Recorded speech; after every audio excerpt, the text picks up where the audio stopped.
Hi guys, and welcome to episode 9 of SEO Tales with myself and Mr. Itamar Blauer. We're back again, and today's topic is going to be about PBNs. But before we dive into the PBN stuff, if you can make sure you let us know if you've got PBNs, any questions you have about PBNs, stick them in the comments. Also, make sure to give us a little like if you enjoy the videos. But Itamar, good to see you again. And today's topic is the touchy subject of PBNs. So some people love them, some people fucking hate them. I feel like, you know what? I've with PBNs, the thing is, I feel like just those three letters, when you say that to someone, like sometimes you can see people's faces change. Like you'll say PBN to them and they'll be like, they're kind of just like start creasing their eyes, start like looking at you all funny. But yeah, PBNs, like you said, it's a topic that, you know, people can use them to do great things. People can also use them to do terrible things. And I think this is kind of what we're here to kind of get a difference on how to do it properly versus what some people do who do it terribly, and then they get bad results, and then they have really terrible connotations of PBNs. So let's just start right off the bat, Craig. How do PBNs work? So PBNs, PBNs in general it could be a number of different ways of doing it. You may buy a website from a guy who maybe no longer wants to run his business. He may have had it for 10 years. What essentially you're buying with a PBN is the domain's authority. Now, you might not necessarily use the website in full. Now, you can either buy it from a guy who's maybe selling up, or you can wait for a domain name to expire or whatever it's going to be. That's the typical two ways that people get a PBN. And what people are doing is repurposing the website. Now, they might have it exactly the same way it was before. They may have it half of the way it was before. Some people even just do all the 301 redirects and repurpose the website and make it an affiliate website as well as a PBN. But the purpose of the PBN is to pass the power and the juice that website's got onto your own websites. So it's normally, PBN stands for Private Blog Network. Now, normally you would do that yourself, go and buy a few expired domain names, repurpose a website, point them in, and pass some juice to your website. And that's fine, and that works and always has worked. And I'm pretty sure as long as you avoid footprint, always will work for as long as link building works. But I think, PBNs, so going on to the next topic, PBNs get a lot of hate out there, and as you said, people's faces screw up and they go, oh shit. Now, what people have done over the years is they understand the concept of utilizing an expired domain name and passing power to a website. So what they do is they get greedy. They buy a shitty reseller hosting account and slap 30 websites on there, all in the one hosting account, all registered under their own name, all with the same bloody WordPress template, with the same plugins, with the same logins, with the same everything, same author details, and point it all to the money website. Now, that will get you banned. That's a footprint. You're not meant to be building one link, never mind 30. But if you were building 30 links, you would want to segregate the registrar details, the hosting details. You would want to make sure that you're not leaving a big greasy footprint. And people who say PBNs don't work, or it got them a penalty, or whatever it's going to be, are those guys who cut corners and don't think about the whole concept and just slam stuff out there. And another way they get so much hate is people also over the years have sold links on private blog networks. So guys have thought, yeah, this is an amazing business model. Let's just, rack up a couple of hundred websites and sell £100 a link. Quite a lot of money to be made there. But PBN stands for Private Blog Network, not Public Blog Network, and you don't sell your links to every Tom, Dick and Harry. So again, those get slammed, taken down, penalised by Google or whatever. And again, people say PBNs don't work. Now, link building works. We can all agree on that. PBNs used efficiently, footprint free, also do work. But they obviously get so much hate because one is it's one of those black hat things. And whether you like black hat or not, people like talking about it anyway, regardless. And they'll always say, you know, as a white hat agency, we don't use PBNs. PBNs are the devil. You know, it's all outreach. It's all this. It's all that. The reality is, most of these agencies are outsourcing the link building, and they're doing it to someone who's outreaching to people's PBNs to get links. You know, so either way, you're getting PBNs, regardless of whether you like it or not.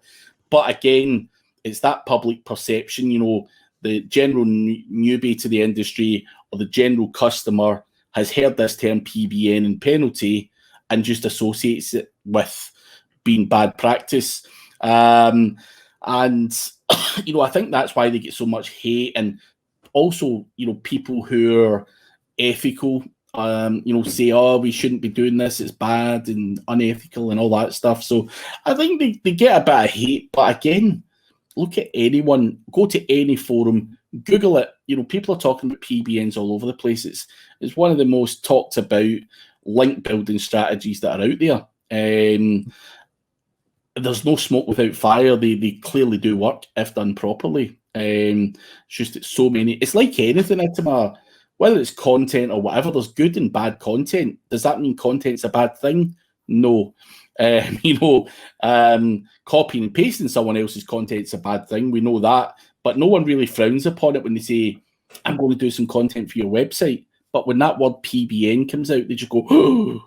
Just like, I can't really answer why that's the case, because obviously it's just public perception and scaremongering, you know, from the public and obviously people within the industry, because they use it as leverage to gain clients and saying, we don't use that bad tactic, we do it this way. And you know what, the best way to sell links just now is obviously to say you're getting guest posts or doing outreach. You know, we're doing it all through Pitchbox and all of that kind of stuff. And there are people doing that. I'm not dismissing that whatsoever. But those people outreaching on Pitchbox are reaching out to people who own PBNs, whether you like it or not. I suppose the interesting thing is about the kind of footprints that you mentioned earlier. Do you think that people have these negative perceptions who maybe have tried to use PBNs, but what is the reason? Were they just too lazy to kind of mitigate the footprint, or what do you think kind of the reason is behind that? I think, you know, it sometimes comes down to a lack of understanding. Now, I'm going to step away from PBNs for a second just to make this point hit home. People do not read the full detail in anything. Now, I put out a free SEO course a couple of months back, and it specifically states at the top that there's a certificate on completion of the advanced SEO course. People still ask me on the affiliate market course, where's my certificate? Where's my certificate? Where's my certificate? People will read into something what they want to read into it. And I honestly would say that people don't read. In general, they read the first line and they come up with a conclusion in their head and just go for it. So I think people say PBN, expired domain names, do it at scale, and everything, you're going to make loads of money. That's all they can see. When you see a document that says, you know, change registrars, use fake personas, do this, do that to kind of hide footprints, they ignore all of that because they only see the juicy bit of grabbing a domain and repurposing it and slamming it all in a cheap reseller account now. So I think people don't understand and don't read in detail. I've offered people stuff in a plate and they still come back with questions. You know, I've even offered people a free SEO course to come back and see how they'll log in. You know, they just want to ask questions. They're just dumb. People are dumb. And, you know, that's the nature of the beast out there. But also, you mentioned cost, and I think cost comes down to it as well. Now, if you are new to the industry and you feel that PBNs is a step that you want to take, automatically, and you're starting out in business and you're a young guy, the first thing that's in your head is cost. What's the cheapest way to do this?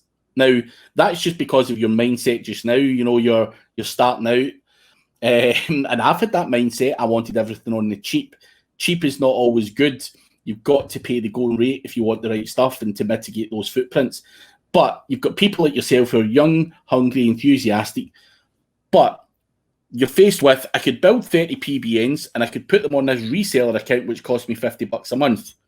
Or I could go and buy 30 separate hosting accounts and it will cost me £200 a month. You're going to go for the $50 a month option just because you're a freelancer, you're starting out in your career, you know, every penny's a prisoner and all of that kind of stuff, whereas a more experienced person further down the line will say, fuck it, I want quality and I want longevity, I want to future-proof my business. But I think that, again, it's just something that comes with experience. I'm not criticising people for looking at cost because, again, I've been there, I've done it, you know, done stuff for the cheap, I've had my PBNs penalised, all of that kind of stuff. So I've been there, and, you know, I used to have an old reseller account and had a whole bunch of PBNs on it, and the fact that it was on a crappy old reseller account, when someone hacked one of them, they were able to rip through the whole account and damage all the websites as well. So security-wise and everything, it was just an absolute joke. I learned the hard way, the most bloody costly way. I've had to pay twice, you know, to get it done properly and to do it the cheap way, which is why I'm always saying just try and you know, spend the right money on anything. So yeah, I think to answer your question, you know, young guys don't have a lot of money and they just want to make their way in the world, and very few of them actually spend the money, you know, doing it properly. Mm-hmm. Yeah, I mean, absolutely. I mean, I can relate to that in the sense that, for example, I don't necessarily I don't have maybe the funds to kind of splash out. Say, even my own website, like I had to build it myself because I didn't want to pay somebody $4,000 to do it. I just couldn't do that. So, you know, sometimes it's just down to how much are you willing to pay for something. But I suppose with something like PBNs, there are bigger negative impacts if you don't, for example, spend the money getting separate hosting accounts for each website. But I suppose let's assume that we've got the separate accounts on hosting, there's minimal footprint. So how can we then use these PBNs effectively to boost our money sites? So essentially, what I wouldn't suggest that you do is link all your PBNs to the one money website.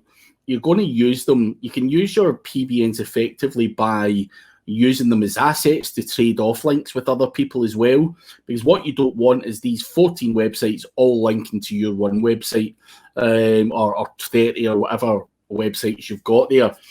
So you can link from a few of them, of course, if they're relevant. But what you can use is use these as assets to bargain with other people. Now, you could go to the likes of Ross Tavendale or Tom Livingston or anyone in the industry and say, listen, dude, I need some links in this particular industry. What have you got for me?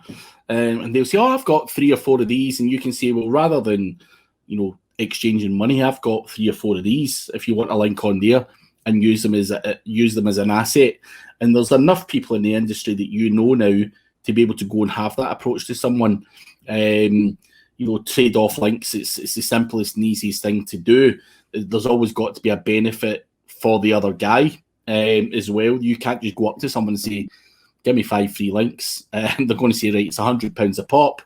Or you do something that benefits me. And if you've got 5 DR50s there, you will find that very quickly people will be more than happy to do a trade-off with you, because it's not always about cash in the SEO industry. It's more about DR and power and authority can carry you a long way.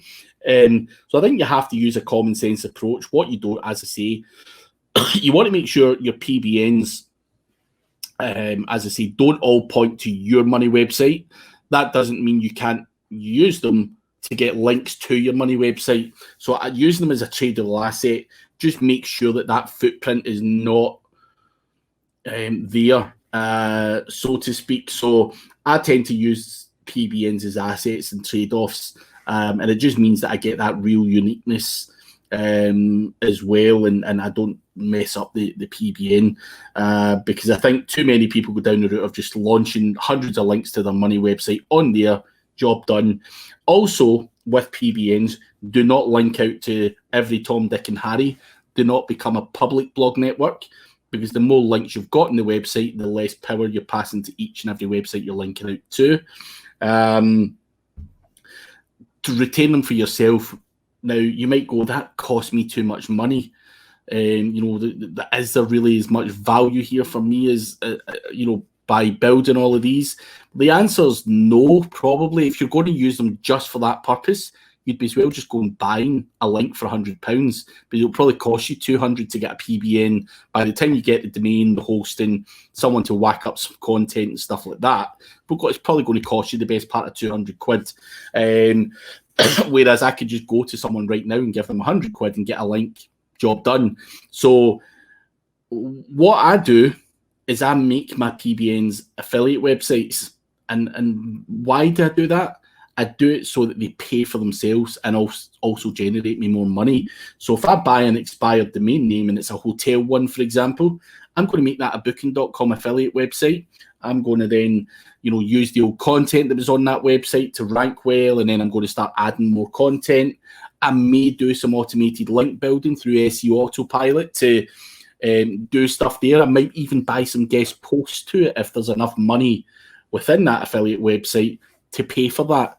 Now, what I want from affiliate websites is for them to pay for themselves. I don't want to be paying £100 or £200. So I'll go back to, being in the freelancer shoes who might not have enough money to splash out and all of this stuff. I don't want to splash out, and even if whether I can afford it or not is a different story. I do not want. I'm Scottish and I'm tight as fuck. I don't want money coming out of my pocket, so I'll make it an affiliate website so that each and every PBN I've got pays for itself and then some. And I'll also use it as a PBN. So that's why, I think the PBNs I've got have real traffic, real rankings, they make money, and they are powerful. Now, I will get some guest posts to them. I will then do some tiered link building through the likes of SEO Autopilot. I get citations. It regularly gets new content put on them. Now, whether I go and steal that content from the Wayback Machine on another expired domain name or whatever, I'm always going to look at ways to do things in the cheap with a PBN. Because if the PBN gets burnt or risked or penalised, yes, I've lost a wee asset, but I can replace it very quickly. So you can play a more dangerous game with a PBN as well, drive more power to it, which in turn passes more power to your money websites. So that is the kind of things you would have to do to make or utilize a PBN effectively, so to speak. And as I say, you want to make that paying for itself rather than coming out of your pocket. Mm-hmm. Absolutely. And as well, the kind of point you made about relevancy, I think is really, really crucial here, because in terms of getting relevant links to your money site, you don't just say your money site is you're a lawyer or something. You don't want to be getting links from a PBN that's about sport, because that's not going to do anything for your business. It's going to look so out of place, so unnatural. So making sure that, if once your footprint's not there, that you are linking only to relevant pieces of content. So like you mentioned before, not linking just to any random person. If there is a way for you to have a good transaction, a good business transaction and exchange between different links, just make sure that they are relevant to the niches that you are trying to link to. But then this moves us on to the last point, and that's all about scale. So how would you scale with using PBNs?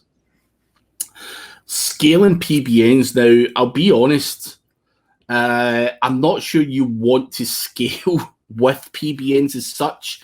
Now, it depends what you determine scale is. Now, I think with PBNs, it's more about quality rather than quantity. I'd rather have 100 good PBNs than 1,000 half-assed ones, just because they do take time. They've got to now be treated like a real website, the way that I'm doing them anyway. I'm not sure, unless you've got a bucket load of cash, that scaling's the right option. And even monetization, is that the right option to scale a PBN for that? I'm not so sure.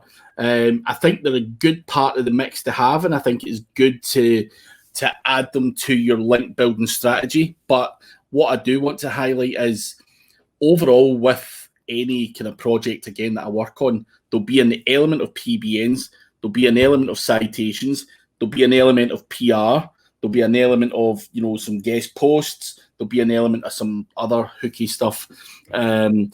You want to spread that risk, so to speak. You do not want to go all out on PBN. So you can scale, you can outsource all of this stuff. Again, it just comes down to having the right process and the right people. Now, there was a guy out there who no longer does it, a guy called CostaPBN.com. He's a good friend of mine, and he was chucking out PBNs for like $100, and he was giving you a different theme all the time. So finding a guy like that to just chuck them out, and he was stealing all the content from the Wayback Machine.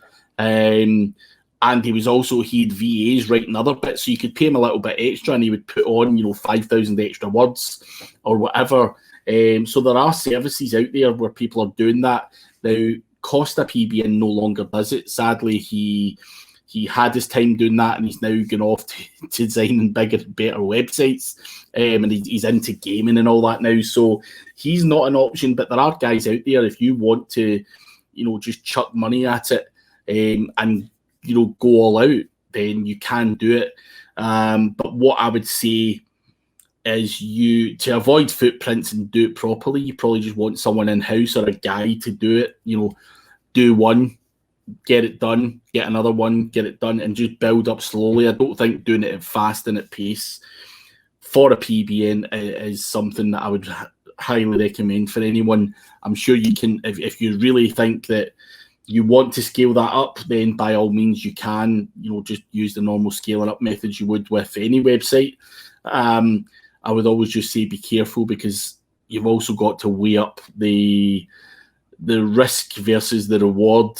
Obviously, there's potential for any PBN to get slammed, but also the cost of you building a PBN against simply buying the link from someone. You know, you've got to weigh up all of those options and pick what is best for you. And I like to mix it up. I'd rather buy some and someone else's PBN that saves me a whole load of trouble and cost me half the price it would cost to build my own anyway. So, and I don't have all that maintenance and ongoing hosting costs and all that shit. So just weigh it up. I just think PBNs are good as a mix of your link building strategy. I don't think it's the be all and end all of link building. Use it wisely. Wise words, Craig, wise words. And I think we're out of time for this episode. And that was really, really insightful. I definitely picked up quite a few things from that. So if you guys enjoyed this episode of SEO Tales, make sure to leave a like rating below and a comment, and subscribe for future videos. On behalf of myself and Craig, we thank you for watching, and we'll see you in the next one. Cheers, man.